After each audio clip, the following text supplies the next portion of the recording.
Fala aí, pessoal, bom dia, tudo bem? Olha, ontem, no vídeo de ontem, longo, enorme, eu prometi terminar a trilogia Ayrton Senna nessa semana em que é inevitável e não tem problema nenhum, é sempre assim, acho que será durante bastante tempo, né? É inevitável falar do Senna. Mais um ano que se passou da morte, muita gente nova, né? Se a gente olhar para a nossa linha do tempo, faz 24 anos da morte do Ayrton. E sei lá, quem tem 30 hoje, e meio que nasceu na era da internet já, não viu nada, não lembra de nada. E teve muita gente que nasceu depois. Então, como eu falei, eu não sei se no vídeo, em algum vídeo anterior ou no blog, às vezes eu fico meio surpreso que as pessoas que nos acompanham, nos leem e tal, você fala assim, pô, mas você estava lá, não sei o quê, pô, você escreveu sobre o Senna, essas coisas. Eu fico bem surpreso, mas como é que esse pessoal não sabe que eu cobri a Fórmula 1 naquela época, né? Que eram uns poucos jornalistas que cobriam a Fórmula 1, poucos que eu digo, porque éramos poucos mesmo, 15, 20. Mas é claro, é normal que seja assim. As pessoas não. Ninguém vai ler jornal, né? Os jornais praticamente não existem, não liam na época, obviamente, não eram nascidos ou eram muito pequenos. Então, de fato, ninguém tem obrigação de saber o meu passado nebuloso.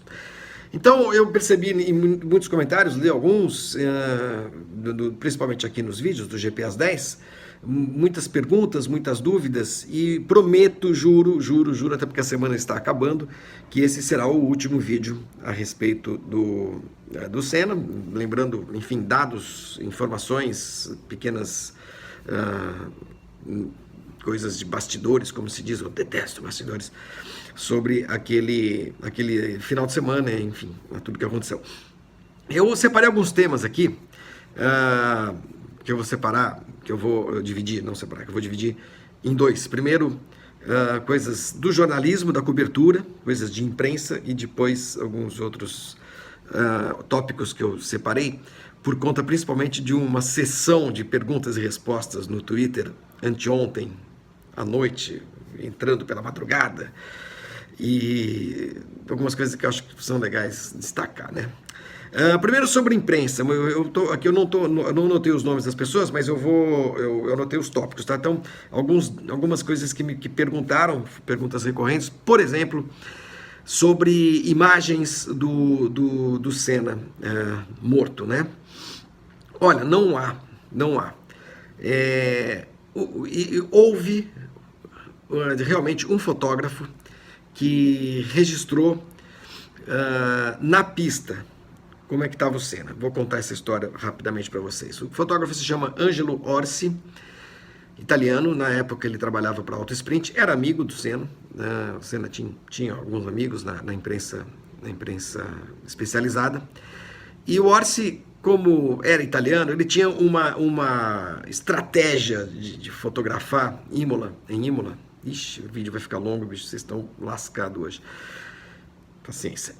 Em Imola, o que ele fazia? Ele tinha uma lambretinha, uma scooter, que ele deixava numa das saídas atrás ali de onde é o pódio, tinha um portãozinho que dava acesso a uma espécie de uma trilha que vai acompanhando a reta. Eu estou fazendo aqui os meus gestos fora da câmera, mas a reta e depois a Tamburello e até lá a Vila Neve. O que ele fazia? Ele fotografava a largada, que sempre é um momento importante para os fotógrafos, pulava fora, depois que a corrida começava, pegava a lambretinha e ia até a Vila Neve, onde o Ratzenberger bateu, inclusive. E eu usava essa lambretinha para se locomover, se deslocar dentro do auto. O cara conhecia todos os buracos do autódromo, né? Então, quando houve o acidente do Ayrton, ele estava com a lambretinha do lado, digamos, externo, a lambretinha parada do lado externo do muro. Os controles não eram tão rigorosos como hoje. Aliás, vou fazer um parênteses. Tinha uma velhinha em Imola, que era muito engraçado. Ela morava num dos predinhos que ficam ali Putz, eu não vou lembrar o nome da curva, mas na entrada do autódromo, que é exatamente a extremidade oposta, tá bom, da reta de largada, onde tem aquela colina.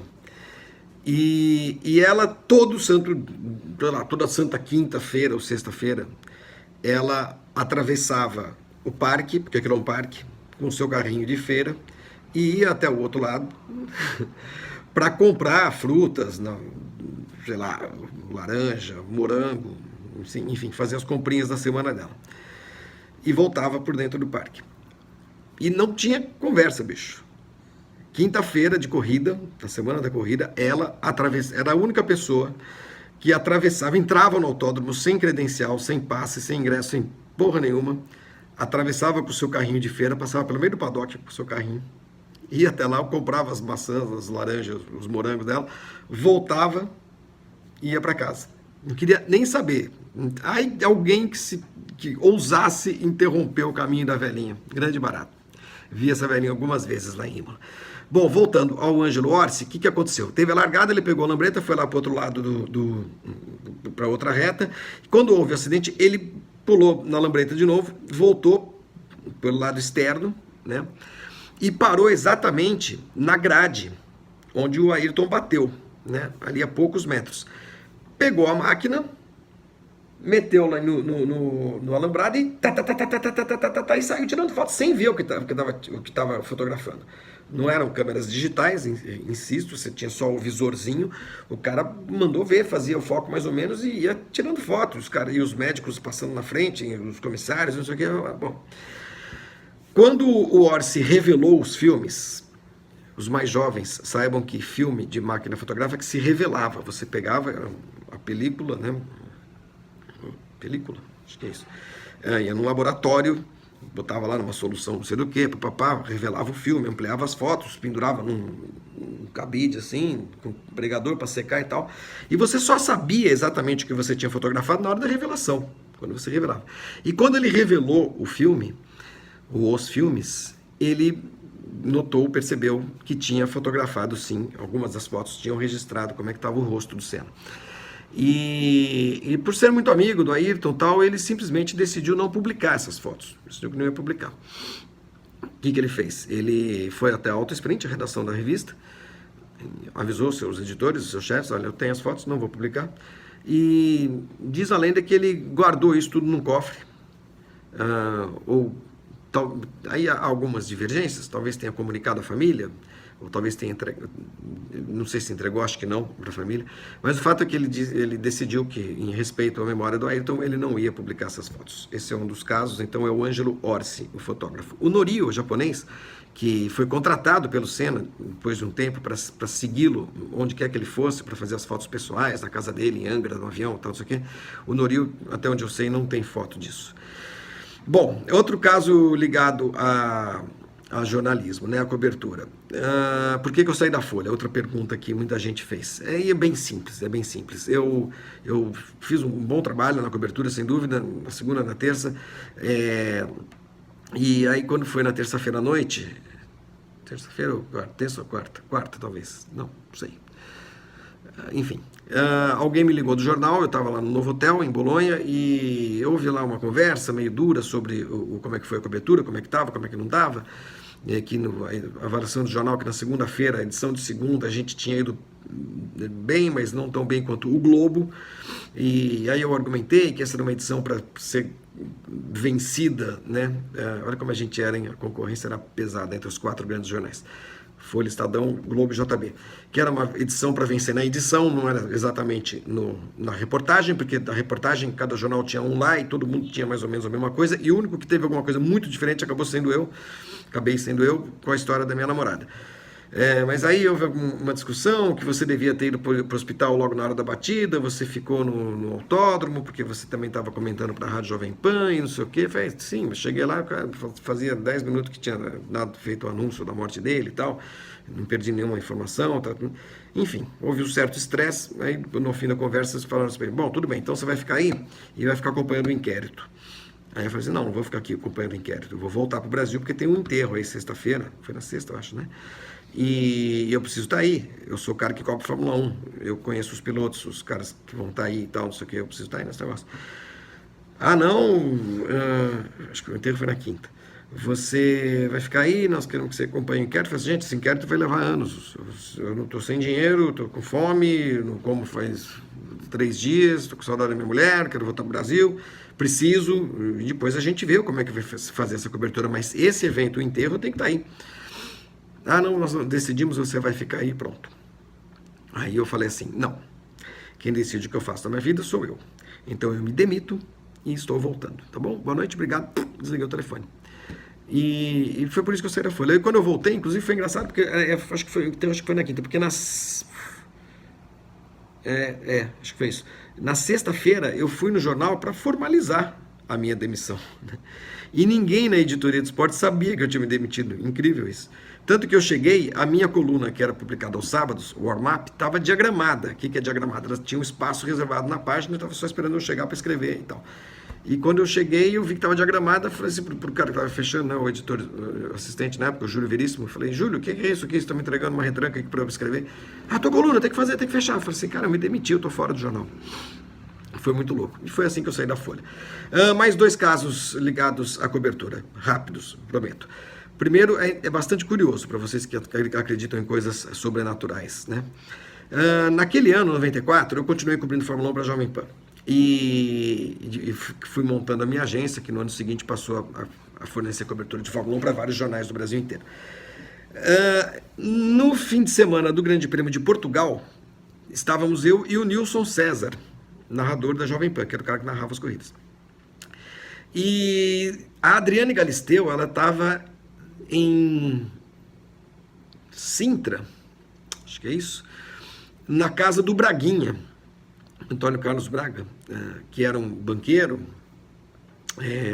já aposentado, bom vivan, ia a todas as corridas, muito amigo do Senna, não sei o quê, um cara ligado também ao vôlei, ao esporte olímpico. Bom, Braguinha, uma figura muito conhecida na época. E a Adriane estava lá, hospedada lá. E a gente conseguiu marcar uma entrevista com a Adriane Galisteu. Ia ser a primeira entrevista dela, né, para a imprensa. E foi muito louco. Aí nós fomos, eu e o Nilson, acho que foi na sexta, sei lá, na quinta, na sexta. Fomos até a quinta, né, do Braguinha, uma casa linda, onde o Senna ficava muitas vezes. E fomos entrevistar a Adriane. A gente entrou num programa da Jovem Pan que se chamava São Paulo Agora, que acontecia, que era levado ao ar todas as tardes, acho que às 3 da tarde, eram 6 ou 7 em Portugal, e fizemos a entrevista por telefone.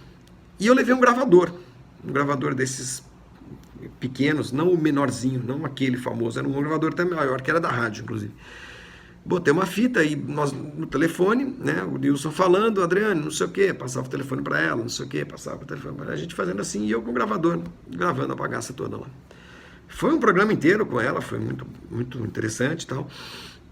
E quando acabou a entrevista, acho que mais de 1 hora a gente ficou no ar, agradecemos e fomos embora. E entrei no carro, a gente tinha alugado um carro lá, que eu não lembro qual era, e eu falei pro Nilson, puta, vamos ouvir, né, como é que ficou isso. Eu tava com a fita gravada, e eu peguei e botei a fita no toca-fita do automóvel. Play. Vamos lá, não sei o que, papapá, estamos aqui em Portugal, na quinta do Braguinha, não sei o que. E começou, né, a entrevista. Cara, de repente, do nada, sumiu a gravação. Era um gravador novo, pilhas novas, essas coisas eu era muito cuidadoso. Fita nova, virgem, 0. Eu não sei o que aconteceu, que a partir de um certo momento, a gravação simplesmente ela não foi registrada. Parou. E a fita ficou muda. O resto. Ou seja, aquela entrevista deve estar lá na Jovem Pan, certamente, gravada, nos arquivos, não sei. Mas para o meu arquivo, isso não rolou. Até hoje não sei o que aconteceu. Não apertei nenhum botão, não desliguei sem querer. Alguma explicação deve haver, mas enfim, é uma curiosidade. E a última sobre imprensa, só para registrar também, que foi interessante, que eu contei toda aquela história da minha namorada, que no fim eu queria entrevistar a doutora Maria Teresa Fiandra, e eu não consegui na época, né? Mas fui entrevistá-la 10 anos depois, quando dos 10 anos da morte do Senna, a minha pauta que eu me impus, né, porque eu achava que tudo já tinha sido dito, e de fato, ao longo dos anos, tudo vinha sendo dito, já tinha o site, já tinha o Grande Prêmio, tudo. Eu já estava no lance também. Eu falei, bom, a minha grande matéria dessa passagem dos 10 anos da morte do Senna, vai ser falar com a doutora Maria Tereza. E eu consegui, através da Cristina mesmo. Encontrei a minha ex-namorada, encontrei a doutora Maria Tereza, marquei, e nós marcamos, o Seixas estava comigo, o Fábio Seixas, que na época trabalhava na Folha. E eu marquei na segunda-feira, depois da corrida. E fomos até... levei o Seixas, na boa, o Fábio, meu irmão, o Fábio não usou nada do material. E beleza, fomos até o apartamento dela, um dia encantador, um sol gostoso, assim, Imola naquela época do ano e primavera, norte da Itália é a coisa mais linda. E ela nos recebeu muitíssimo bem, uma querida, super carinhosa, super solícita, super tranquila, sabe? E a mesma coisa, levei um gravador, na época, aí no caso não foi um gravador, era um aparelhinho de MD já, que gravava do mesmo jeito, só que não era fita cassete. Gravadorzinho, mas nessa vez eu anotei as coisas num bloquinho, eu ia anotando pelo menos as perguntas e, assim, trechos, tô fazendo um monte de mímica, trechos, as palavras-chave do que ela ia respondendo, enfim, era minha maneira de trabalhar, porque eu estava fazendo aquilo para a imprensa escrita, né, mas gravando, obviamente. E foi ótimo, foi uma ótima entrevista, ela contou detalhes, contou que quando bateu o carro, que ela estava vendo na televisão, ela quando viu o acidente, ela já vestiu o seu jaleco, já pegou o telefone, já avisou que ao hospital que estava indo, porque ela sabia que ele iria ter de receber um piloto acidentado e tudo mais. Contou como é que ele chegou, que ele tinha uma ferida na cabeça, mas que o rosto dele estava tranquilo e sereno, o que contradiz um pouco o que a Cristina me disse, que ele estava muito inchado, mas isso pode ter acontecido também depois, né? Um inchaço por causa da fratura na base do crânio. Que ele tinha muito pouco sangue e tudo mais, enfim, contou. Foi muito, muito interessante, muito marcante essa entrevista. Bom, adivinhe, não gravou, também. Não me perguntem por quê, não sei que cagada que eu fiz no aparelho, mas felizmente eu tinha anotado pelo menos tudo, e eu preciso encontrar essa entrevista. Eu tenho ela impressa no jornal, no Lance, mas eu não sei se tem nos arquivos internéticos, porque na época o Grande Prêmio estava no IG, e os servidores do IG apagaram tudo do Grande Prêmio, então não sei, eu tenho que procurar isso aí e tal. Então se alguém quiser, depois tenta achar a entrevista da Maria Tereza Fiandre, para isso que vos fala. Esses foram os casos ligados ao jornalismo. E, gente, eu tenho mais um monte de itens aqui, então vou ser bem rápido agora, juro que já está com 18 minutos. Assim. Eu vou me referir agora a essa entrevista coletiva do Twitter e a muitas perguntas e questões que foram surgindo nos comentários do blog e também principalmente dos vídeos no YouTube. Primeiro, a história dos áudios, tá bom, dos áudios que eu tenho no meu gravadorzinho de 94, das entrevistas dele em Aida e em Portugal e tudo mais. Você precisa digitalizar, você precisa... Gente, eu não sei se eu preciso, tá lá, tá guardadinho, tá tudo bem. Eu não acho que sejam documentos históricos, sei lá, é mais histórico para mim do que para o mundo, entendeu? É histórico para mim porque faz parte da minha vida, de um episódio muito marcante e tudo mais. E eu não tenho muita paciência, para falar a verdade, para essas coisas, sabe? De, digitalizar, não sei nem como faz isso, para dizer a verdade, tá? E não acho que realmente que seja tão importante assim. Então, bom, vamos lá. Agora, respondendo as perguntas. Vídeo on-board. Por que a câmera do Senna não gravou a batida, a câmera on-board? A explicação, na época, é que as câmeras on-board, primeiro que não eram todos os carros que tinham, e as câmeras on-board, elas iam sendo colocadas no ar, elas não gravavam permanentemente o que estava a ação dos pilotos, né? Elas iam sendo colocadas no ar, iam sendo cortadas, as imagens iam sendo cortadas pelo diretor de TV. E o diretor de TV, pelo que eu entendi na época, e ninguém me trouxe outra explicação melhor, no momento ele tinha cortado para a câmera do Schumacher. Tanto que a gente vê o Senna saindo através do carro do Schumacher. Existe essa imagem gravada? Juro que não sei. Juro que não sei. Não tenho a menor ideia. Segunda coisa... Ficou uma discussão meio áspera, porque o Senna era o herói do Brasil, e eu sempre falo, herói, cara, herói é esse cara que subiu o tatuagem, o Ricardo, que subiu no prédio pegando fogo, num dia 1º de maio também, e foi salvar 4, 5 crianças, e aí, quando estava sendo resgatado, ele caiu, o prédio caiu e ele morreu. Isso é um herói, né? As pessoas precisam parar com essa história de que o Senna tinha o monopólio da virtude, né? Que era a única pessoa no mundo, o único piloto do mundo, o único atleta, ou o único brasileiro que era perseverante, que se dedicava, que tinha garra, que se esforçava, que lutava, que dava o melhor. Gente, todo mundo faz isso, todo atleta faz isso, todo mundo faz isso no seu dia a dia, ele não era o único, né? Então, a história do Ratzenberger, por exemplo, que morreu um dia antes, é muito mais difícil do ponto de vista esportivo do que a do Senna, em termos de perseverança, de luta, de batalha, entre outros motivos, porque ele não tinha o talento do Senna, né? E chegou à Fórmula 1, né? E não era de família rica e tudo mais. Então, a gente precisa parar com isso, de achar que o Senna era o único, o cara que tinha o direito de bater no peito e dizer que tinha virtudes. Inclusive porque ele autoproclamava-se assim, não monopolista das virtudes, mas ele se autoproclamava, se autodefinia como um cara muito dedicado, muito esforçado, e de fato era. E está tudo bem, todos nós somos. E ele pregava isso, que as pessoas devem ser assim e tal. Está tudo ok, não tem problema nenhum. Só que fica parecendo que ele era a única pessoa que prestava no Brasil, entendeu? E não era. É assim. Todos nós nos esforçamos, nos dedicamos e, enfim, fazemos todo o possível para conseguir o melhor possível, né? Nem todos, mas enfim. Era patriota? Gente, levantar uma bandeirinha do Brasil, quantos atletas fizeram isso? O Senna fazia isso como tantos outros faziam, entendeu? Ele não era mais patriota do que ninguém. O Senna nunca correu no Brasil. Ah, mas ele fazia caridade, tá aí o Instituto Ayrton Senna que não nos deixa mentir. Primeiro, se fazia caridade, ele fazia sem que ninguém soubesse, e ótimo que fizesse. E o Instituto Ayrton Senna não existia quando o Senna morreu. O Instituto Ayrton Senna foi fundado as coisas de 6 meses depois da morte do Senna. Ah, mas era uma ideia dele. Não, não era uma ideia dele. Essa concepção do Instituto Ayrton Senna, que é meio difícil, inclusive, de compreender o que faz, o Instituto Ayrton Senna foi concebido pela irmã dele, né, a Viviane Senna.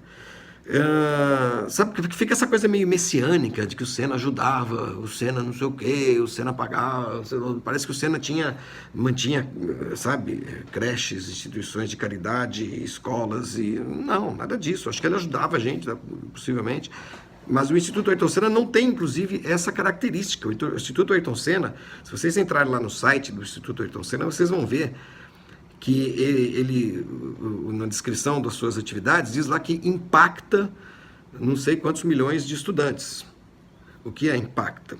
O Instituto Ayrton Senna não dá uniforme, não dá merenda, não dá material didático, talvez dê, ou pelo menos vende ou cede a escolas públicas de cidades que solicitam os seus serviços.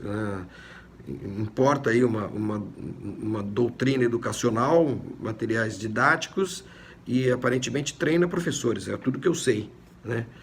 Qualifica, eu detesto essas palavras, né? Qualificamos, né? E aí usa esses dados, assim, nós qualificamos X professores em X cidades.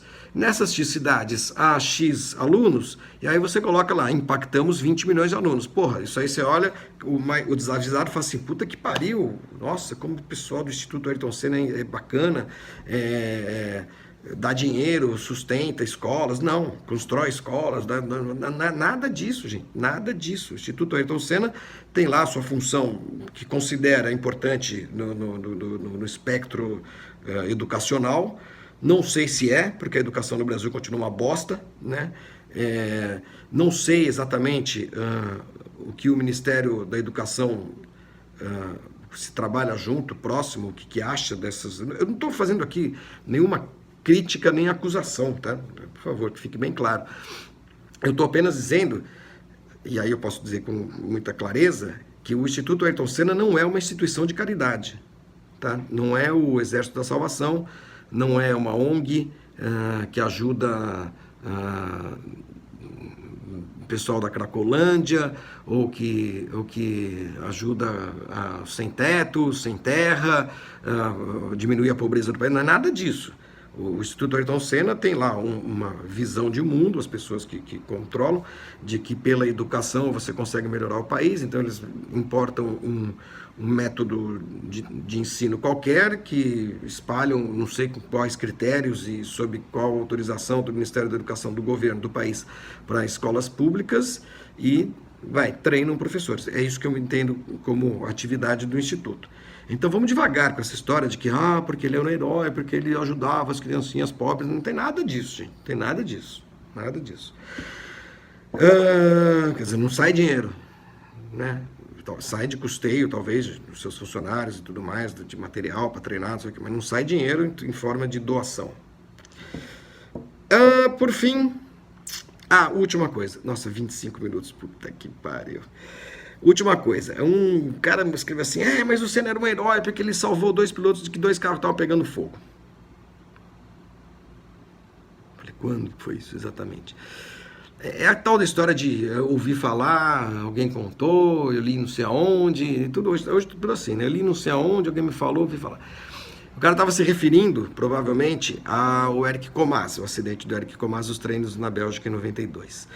E aí, para provar, odeio isso também, provar que o Senna salvou a sua vida, mandou um comercial do grupo Allianz, que eu acho até que é de 2014, que aparece o Comás dizendo que o Senna salvou a vida dele e tal, não sei o que lá. Bom, por dinheiro, gente, o nego faz qualquer coisa, até dizer isso, porque é uma conversa, tava lá. Mas também não precisava nem estar, as imagens estão aí na televisão para todo mundo ver, no YouTube. O que aconteceu foi que o Comás bateu num ponto velocíssimo da pista, o carro ficou parado no meio da pista, o Senna estava chegando, viu o carro parado, estacionou o carro dele quase no meio da pista, saiu correndo e foi lá ver o que tem, o que tinha acontecido. O que é louvável, mas não é heróico, porque, e inclusive é perigoso, é irresponsável do ponto de vista técnico. Né? A preocupação é muito louvável, claro, né? Era um colega dele e tal, bacana. Talvez muitos de nós fizéssemos a mesma coisa. Mas do ponto de vista técnico profissional, aquilo foi uma irresponsabilidade. Primeiro porque tem os caras preparados e treinados para fazer isso. E segundo, que o jeito que ele parou o carro ali, num ponto muito veloz de Spa, tinha nego passando, chegando com o carro. E aí, em vez de um carro no meio da pista, tinha 2. E um piloto a pé, correndo para ir lá ver o que aconteceu. Então, o carro não ia explodir, tudo conversa, essa história, que ele desligou a ignição, eu vi, é o que está no vídeo do Comás. Não, mentira. Talvez ele tenha desligado a chave geral do carro, mas não havia vazamento de gasolina, não havia nada disso, e os comissários chegaram em 3 segundos depois e cuidaram do assunto, né? Então, foi um ato de heroísmo? Não. Foi um ato de solidariedade, foi um ato de preocupação, muito louvável, muito bonito, sem dúvida nenhuma, mas vamos devagar com o Andor, né? Ele não salvou a vida de ninguém nesse assunto, nesse episódio exatamente, e na verdade ele colocou em risco a vida de outros pilotos. É claro que inconscientemente, conscientemente ele correu lá para tentar ajudar o Comás, o que é muito bonito, mas acho que a gente tem de analisar as coisas como elas de fato aconteceram e como elas de fato são. Tá bom, gente? É isso. Um bom fim de semana para todo mundo. 28 minutos. Puta que pariu. É o seguinte, amanhã é sábado e eu estarei em Belo Horizonte. Atenção todos vocês, na Livraria da Rua, que fica na Savassi. Não tenho o endereço aqui de cabeça, desculpem, mas é muito fácil de achar, na Savassi. A Savassi não é muito grande, pequenininha. Livraria da Rua, a partir da 1h, fazendo o terceiro e último lançamento do meu livro, 2 Cigarros, no primeiro semestre, porque agora eu vou para a Copa do Mundo e depois vou fazer outros eventos só no segundo semestre. Então, espero todo mundo lá. Livraria da Rua, para todo mundo de Belo Horizonte e redondezas. Livraria da Rua, na Savassi, com tarde de autógrafos, não sei o que. Diz que até vai ter uma cachaçinha, pão de queijo. E vai ser muito legal, tá bom? Chega de Ayrton Senna, né, gente? Chega, que eu digo assim, né? Não porque eu não gosto de falar sobre o assunto, não. Eu acho que a gente meio que quase esgotou o assunto com esses 4 vídeos muito longos. Perdão, né, por serem muito longos. Mas pelo menos a gente deixa aí um registro bacana de alguns episódios pontuais e que andam soltos por aí. Escrevi não sei quando, escrevi não sei aonde, falei não sei em qual entrevista, em qual documentário, e as coisas estão mais ou menos concentradas nesses 4 vídeos que espero que vocês tenham gostado, tá bom? Meia hora. Nossa. Quando eu falo que eu levo bronca do Vitor Martins, é mentira, gente, eu não levo não. Ele não tem dado bronca não. Ele simplesmente faz assim. Tchau, gente. Bom fim de semana, um ótimo final de semana para todo mundo e até segunda-feira. Tchau, tchau.